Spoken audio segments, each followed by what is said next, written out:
ग्रामस्थांच्या प्रत्येकाच्या डोळ्यातून जे आसूर येतात त्या आसूरमधून आपल्याला दिसून येत आहेत। यांना प्रत्येकाला सरांच्या कामाची कार्यकर्त्याची सर्व पोच या टेबलावरती सर्व मांडलेली आहे। त्याचबरोबर सरांची माझी घडसण थोडी कमी आहे आणि त्यानंतर सरांची ज्यावेळेस आता बदली झाली, सरकारी कामं आहेत आपल्या बदल्या होत राहतात, जात राहतात, जावं लागतं। त्यानंतर याच ताकदीनं याच हिमतीनं तुम्ही पुढे पण त्या ठिकाणी कार्य करावं।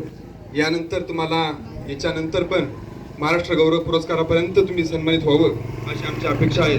तुमची कमी या शाळेला कायमच जाणवत राहील, त्या कमीची पूर्तता दाते सर पूर्ण करतीलच अशी आम्हाला शाश्वती आहे। दाते सरांचा माझा पहिला थोडासा परिचय आहे, होर्णीच्या शाळेत राहिलेले ते आणि ते पण खूप कष्टाने करतील। मॅडम त्यांना सोबत सहकार्य करायला आहेतच आणि अशाच पद्धतीनं त्यांनी इथून पुढे पण चांगल्या प्रकारे मुलांना मार्गदर्शन करावं, जेणेकरून आपली मुलं चांगल्या मोठ्या स्तरावरती पोहोचतील।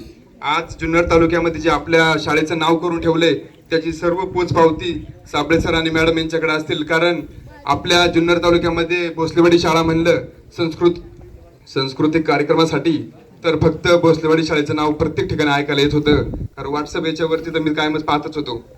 अशाच रीतीने तुम्ही पुढे पण कार्य करावं आणि ग्रामस्थांच्या वतीनं तुम्हाला पुढील कार्यासाठी शुभेच्छा आणि दाते सरांचं पण वेलकम। तुम्ही पण चार्ज वगैरे घेऊन सगळं काय कार्य व्यवस्थित करावं, एवढं बोलून मी थांबतो। धन्यवाद। धन्यवाद सर। दरम्यानच्या काळामध्ये मुख्याध्यापक शाळा